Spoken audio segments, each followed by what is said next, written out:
너무나 무더우셨죠. 너무나 힘드셨을 것 같아요. 또 직장에서, 사업장에서, 또 여러분들의 삶의 일터에서 고단한 삶을 살아오신 여러분들을 주님의 따뜻한 마음, 아니 주님의 시원한 마음, 여러분들을 시원하게 해주는 큰 위로가 있기를 주님의 이름으로 축복합니다. 오늘 말씀의 제목은 갈증 없는 샘물이라고 하는 제목인데요. 마침 우리 김철환 형제님께서 찬양인도를 또 우물가의 여인으로 하셔서 정말 센스가 보통이 아니구나, 대단하구나 그런 생각이 들 정도로 바로 그 내용을 가지고 여러분과 함께 오늘 은혜를 나누려고 합니다. 우리가 계속해서 요한복음을 매일 묵상하고 있는데요. 예수님께서 유대 땅에서 사역을 막 왕성하게 펼치시다가 갑자기 제자들과 함께 자, 우리 갈릴리로 가자 이렇게 말씀하세요. 갈릴리는 어떤 곳입니까? 하나님의 나라가 잉태되는 곳이고 복음이 품어져 있는 곳이 바로 갈릴리 땅이잖아요. 예수님께서는 이제 유대 땅에서 왕성하게 사역을 하시다가 갈릴리로 가자라고 하는데 갈릴리로 가자면 아마 갈릴리에서 예루살렘으로 가실 때는 아마 중간에 삥 어딘가를 둘러서 가셨을 거예요. 지도를 한번 보여주시면 그 중간에 어느 지역이 있냐면 사마리아라고 하는 땅이 있어요. 사마리아라고 하는 지역. 갈릴리로 가려면 유대 땅에서 갈릴리로 가려면 제일 빠른 길로 가는 길이 어느 길로 가는 길일까요? 사마리아 땅을 직선으로 해서 가로질러 가는 땅이 제일 빠른 길인데 아마 제자들은 빙 둘러서 처음에 우리가 예루살렘에 왔었을 때처럼 빙 둘러서 가시죠 라고 아마 예수님께 제안을 했을 것 같아요. 왜냐하면 유대인들은 이 사마리아 땅을 그 땅을 밟기를 좋아하지 않기 때문에 사마리아 사람들을 너무나 싫어합니다. 이 유대인들은 사마리아를 너무너무 극단적으로 혐오했습니다. 심지어는 그 사마리아에 사는 사람들을 개처럼 취급할 정도로 그들을 멸시하고 그들을 혐오했던 거예요. 왜 그랬을까요? 우리가 역사적인 배경을 알아야 될 거 아니에요. 막연하게 사마리아인들하고 유대인들하고 사이가 왜 안 좋을까? 그들은 같은 하나님의 백성이고 같은 이스라엘 땅에 있는데 왜 그들은 사이가 안 좋을까? 우리가 그 역사적 배경을 알아야 되는데 한참 전 역사로 거슬러 올라가면 예전에 이스라엘이 북이스라엘과 남유다로 나뉘어져 있었잖아요. 남북으로 갈라져 있을 때 BC 722년도에 이 북이스라엘이 아시리아라고 하는 그 대제국에 의해서 멸망을 당합니다. 그 북이스라엘이 BC 722년도에 멸망을 당하고 그 아시리아의 그 대제국이 북이스라엘의 수도인 사마리아에다가 외국인들을 어마어마하게 정착을 시켜요. 이방 사람들을 정착을 시켜요. 그리고 그들의 정책 중에 하나가 뭐냐면 이스라엘 사람들과 함께 혼인 정책을 시켜요. 혼인을 시켜요. 자, 남유다 사람들은 자신들은 순수 혈통주의를 고집하는 사람들이에요. 혈통에 있어서 순혈주의를 고집하는 사람들인데 이 사마리아 사람들은 이방 사람들과 외국인들과 서로 섞여서 피가 섞였으니 이 남유다 사람들은 이 북이스라엘 사마리아 사람들을 볼 때 어떤 민족이라고 생각할 거예요? 잡종이라고 생각하고 심각하게 얘기해요. 어떤 의미냐면 우리 조선시대라든가 고려시대 역사를 보면 혹시 환양녀라는 말 들어보셨죠? 환양녀. 그걸 욕으로 막 사용하잖아요. 환양 뭐라고 그렇게 욕을 하잖아요.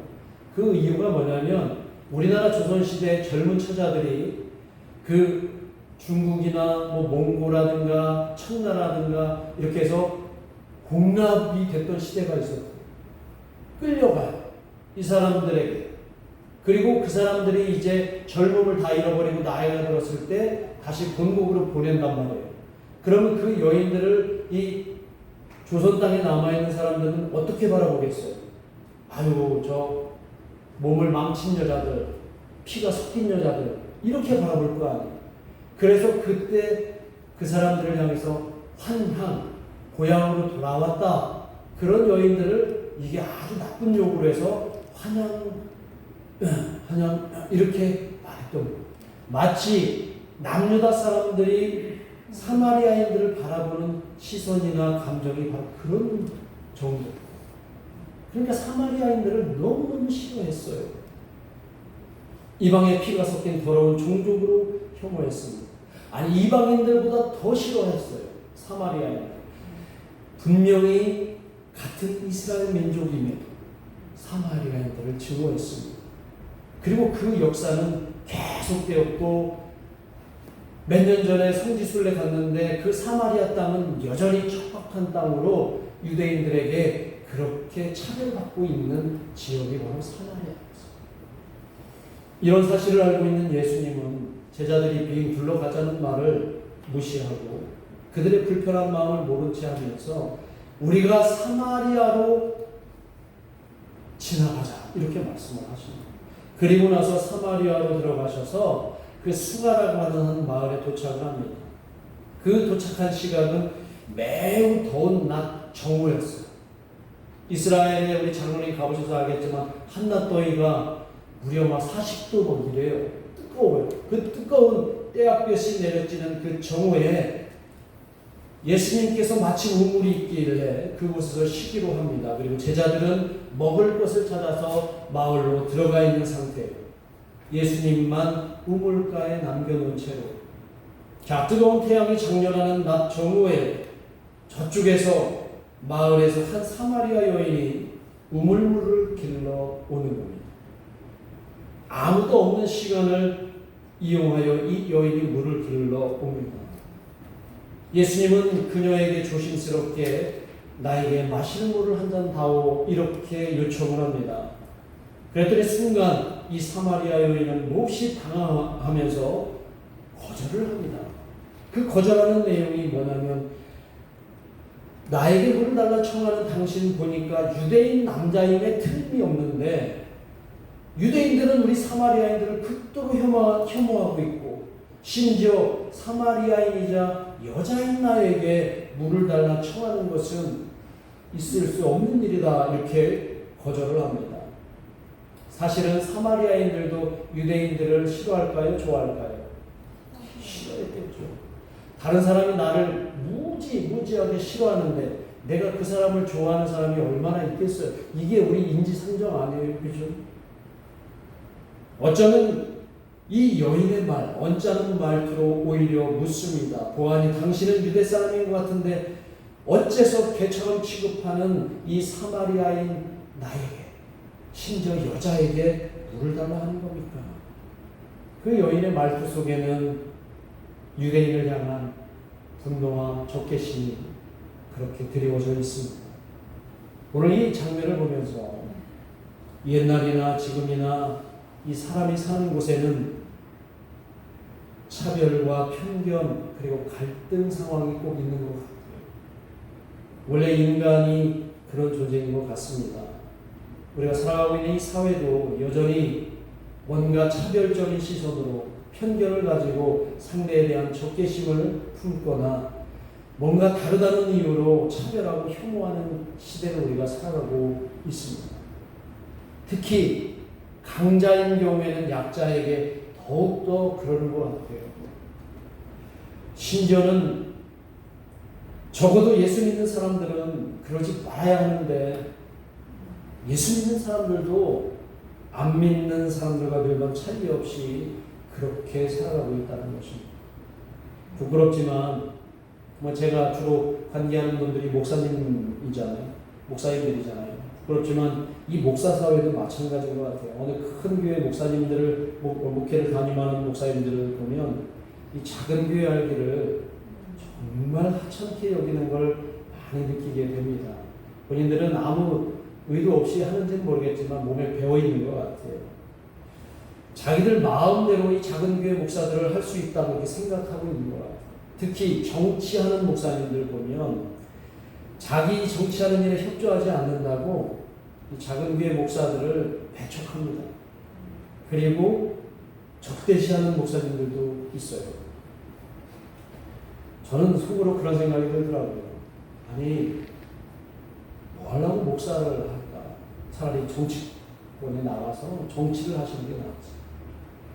강단에서는 분명히 성도들에게 예수님을 닮아야 합니다.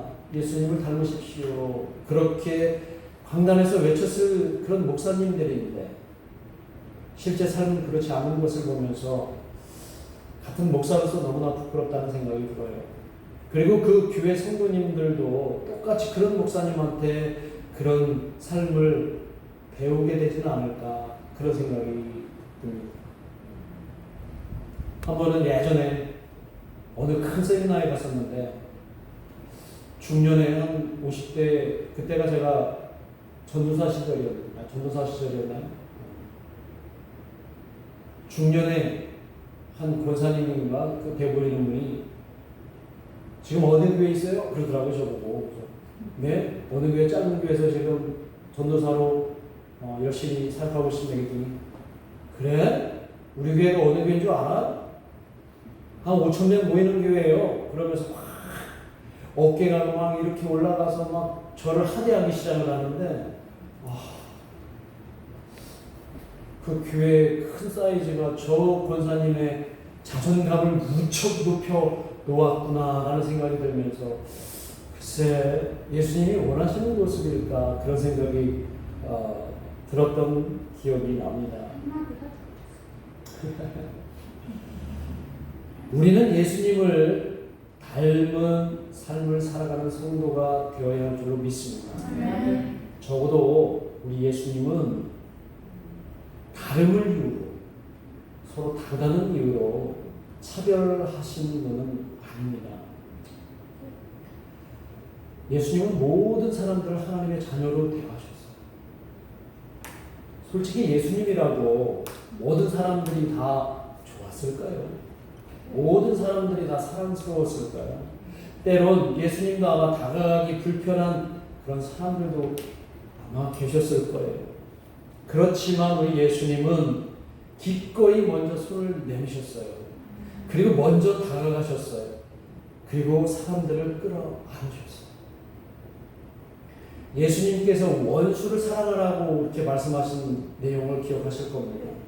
그 말씀 이거와 관련해서 우리가 이해할 것은 원수를 사랑하라고 하는 것은 수동적으로 내가 원수처럼 여기는 사람을 수동적으로 사랑하라 이런 차원이 아니라 그 사람이 막 나를 때릴지라도 내가 억지로 그 사람을 향해 달려가면서 그 사람을 꼭 끌어안으라는 의미의 원수 사랑의 의미가 거기에 담겨있다고 그래요.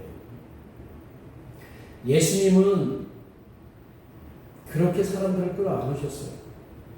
그리고 예수님 품에 안긴 사람들은 처음에 가졌던 적개심과 미움이 있었지만 점점 사라지기 시작하고 마침내 그 마음에 평화가 가득해진 줄 믿습니다. 예수님을 믿는다면 우리가 그렇게 살려고 노력해야 합니다. 다시 본문으로 돌아가면 어째서 유대인이 감히 사마리아 여자인 내게 물을 청하냐고 따져 묻자 예수님이 그녀에게 이렇게 말씀합니다. 10절에 있는 말씀이에요. 10절에 있는 말씀 한번 같이 읽어봅니다. 시작. 내가 만일 하나님의 선물과 또 내게 물 좀 달라 하는 이가 누구인 줄 알았더라면 내가 그에게 구하였을 것이요 그가 생수를 내게 주었으리라. 자, 이 말씀을 보면 분명히 예수님이 목이 마르셔서 그 여인에게 물을 달라고 하셨잖아요. 그랬죠? 그랬더니 그 여인이 내가 당신에게 줄 수 없소 라고 얘기했더니 뭐라고 얘기했어요? 이제 오히려 그녀에게 생수를 줄 수 있다고 이렇게 말씀을 하십니다. 이 여인이 당황하면서 11절과 12절에서 이렇게 예수님께 묻습니다. 아니 도대체 자신이 예수님이 물을 길러온 이 우물은,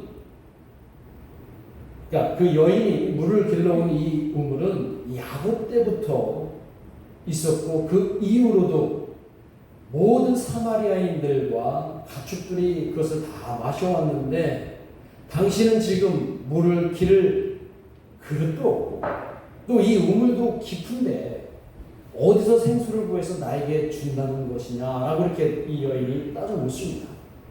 그랬더니 예수님께서 13절과 14절에서 이렇게 그녀에게 대답을 하는 거예요. 같이 한번 읽어보겠습니다. 13절 14절 말씀 시작. 예수께서 대답하여 이르시되 이 물을 마시는 자마다 다시 목마르려니와 내가 주는 물을 마시는 자는 영원히 목마르지 아니하리니 내가 주는 물은 그 속에서 영생하도록 솟아나는 샘물이 되리라.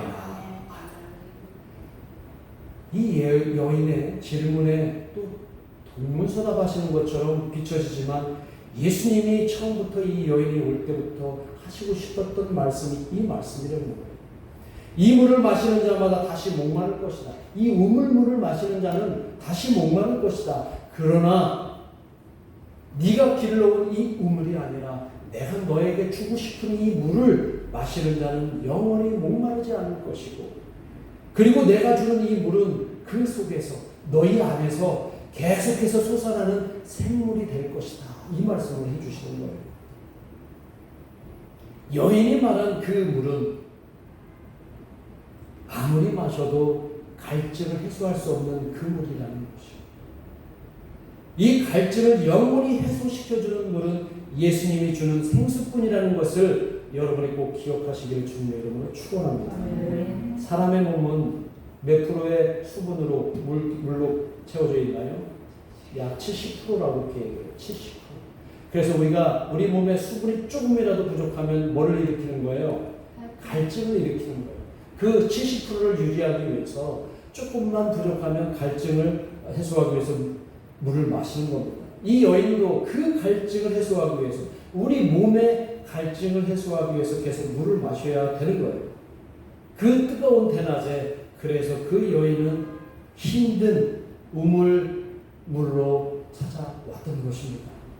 그것도 매일. 그런데 아무리 그 우물물을 마셔도 이 여인은 어떻게 해야 돼요? 또 갈증을 일으켜서 또 찾아와야 되고 또 찾아와야 되고 또 찾아와야 되는 것이죠. 오늘 예수님께서 이 본문을 통해서 우리에게 들려주시고자 하는 것은 이 갈증이라고 하는 것은 마치 우리의 욕망이나 욕심과 같다는 것을 말씀드립니다. 아무리 채워도 채워지지 않는 것, 이것이 바로 우리의 욕심과 욕망이라는 거예요. 우리가 마시는 물이 갈증을 완전히 채우지 못하는 것처럼 우리의 욕망과 욕심도 완전히 채워지지 않는다는 겁니다. 그런데 오늘 예수님께서는 당신이 주시는 그 생수를 마시면 더 이상 갈증을 느끼지 않는 물이 될 것이라고 말씀하십니다. 그리고 우리 몸 안에 있으면 계속해서 샘솟아나는 샘물로 그것이 바뀔 거라는 겁니다. 매우 형이상학적인 표현이에요. 사실 매우 형이상, 매우 은유적인 표현이기도 하고요. 자, 우물가의 여인, 사마리아 여인이 찾아온 그 우물은 마치 이 세상과 같습니다. 그렇죠? 우리가 아무리 발버둥치며 노력하고 살아도 우리의 욕망과 욕심을 이 세상에서 우리가 채울 수 있을까요? 이 세상에는 우리가 원하는 욕망과 욕심이 있지요. 여러분들이 그것을 위해서 열심히 부단히 노력하며 살아가고 있지 않습니까? 그런데 이 세상이라고 하는 우물에서 여러분들이 퍼올리고 또 퍼올려도 여러분들의 마음의 갈증, 영혼의 갈증은 해소가 되던가요? 되지 않더라고요. 삶의 갈증은 언제나 우리를 힘들게 합니다. 그래서 우리의 욕심을 해소할 수가 없습니다. 돈을 쫓아서 아무리 열심히 살아도 만족함이 없는 것 같습니다. 아무리 맛있는 걸 먹어도 또 맛있는 것이 생각나고 그 맛있는 걸 먹어도 또 맛있는 것이 생각나는 것이 우리의 실종인 것 같아요. 우리 마음속에는 이만하면 충분해, 이 정도면 우리에게 너무너무 과분해, 이런 생각이나 이런 마음이 들지 않는 것을 보면 우리의 영혼은 늘 갈증으로 허덕이고 있는 것 아닌가 생각이 듭니다. 쾌락만을 쫓아간다고 해서 내 마음이 늘 행복하거나 만족하지 않는 것, 매일 욕망과 욕심의 갈증에 허덕이는 것이 어쩌면 우리의 모습이 아닌가 생각이 돼요. 오늘 예수님은 그 여인에게 그 여인이 그 우물에서 퍼올린 그물로는 갈증을 해소할 수 없으니 이제 다른 물을 주시겠다고 말씀하시는 거예요. 그 생수는 바로 그 우물에서 퍼올릴 수 없는, 지상에서 퍼올릴 수 없는 물이라고 말씀을 하세요. 그리고 그 예수님이 주시는 생수는 오로지 어디에서만 오는 물이에요? 하늘에서만 내려오는 물이라는 거예요. 그 생수는 하나님이 주시는 선물이라는 거예요. 하나님이 주실 때 여러분들은 그 생수를 여러분 영혼에 가득 채울 수가 있습니다. 그 생수가 뭐냐면 바로 영원한 생수가 되시는 예수 그리스도가 되심을 믿으시기 바랍니다. 예수 그리스도가 영원한 생수랍니다. 그 얘기를 하시는 거예요. 예수님이 우리를 목마르지 않게 할 생수입니다. 그 생수는 세상이라는 우물에서 퍼올릴 수가 없어요. 그 생수는 예수님 안에서 샘물처럼 솟아나는 진리가 되기 때문이라는 거예요. 그 진리를 우리가 마시게 되면 더 이상 우리는 세상 우물에 사로잡혀서 갈증에 허덕이지 않게 됩니다. 나는 자유롭게 됩니다. 그리고 그 자유는 예수님이 주시는 샘물 안에서 끊임없이 솟아날 때 가능하다는 거죠. 예수님이 말씀하셨어요. 요한복음 8장 32절에 말씀하셨어요. 진리를 알지니 진리가 너희를 자유롭게 하리라. 그 진리가 바로 예수님. 예수님이 여러분 안에 있을 때 우리는 세상 우물에만 끼웃거리지 않고 이제 예수님 주시는 그 샘물에서 솟아나는 영생수를 가지고 여러분들은 자유롭게 살아가실 수 있습니다. 그리고 또 말씀하셨어요. 14장 6절에서 내가 곧 길이요 진리요 생명이니 나를 밟지 않고는 아버지께로 올 자가 없느니라. 매일 세상이라고 하는 우물가에서 여러분의 갈증을 해소하기 위해서 기웃거리는 저와 여러분에게 예수님께서 분명히 말씀하십니다. 이제 더 이상 그 물을 의지하지 말라. 그 물은 잠깐 동안 나의 갈증을 해소시켜 줄 뿐 영원히 나의 갈증을 해소시켜 주지 못한다는 것을 말씀해 주고 계십니다. 세상 우물을 마시면 세상에 매여 자유롭지 못한 삶을 살아갈지도 모른다는 거예요. 우리는 더 큰 우주를 경험할 수 있습니다. 세상 우물에 매달리지 않고 예수님이 주시는 영원한 샘물을 우리가 내 안에 담아두면 우리는 이제 우주를 경험하시고 이 우주 속에서 여러분의 자유로운 삶을 살아가실 수 있습니다.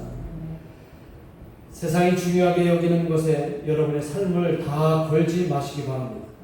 그리고 주님과 함께 새로운 역사를 만들어 가시기를 주님의 이름으로 축복합니다. 이제 선택해야 합니다. 우물물을 마실 것인지 예수님이 주시는 샘물을 마실지 이번 한 주간 선택하시는 저와 여러분이 되기를 간절히 축원합니다.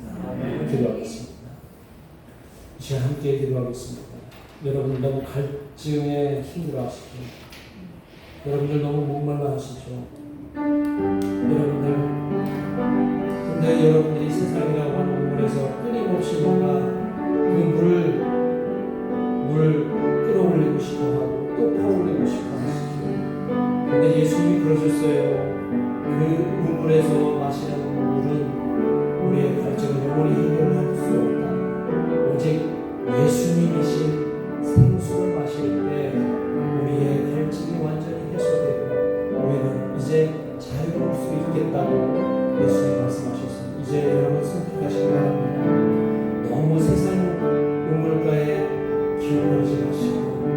예수님이 주시는 그 물로 마시고 이 세상에서 얻는 물은 덤이라고 생각하시고 살아가시는 저 여러분이 되기를 간절히 바라면서 하나님께 기도하겠습니다. 하나님 아버지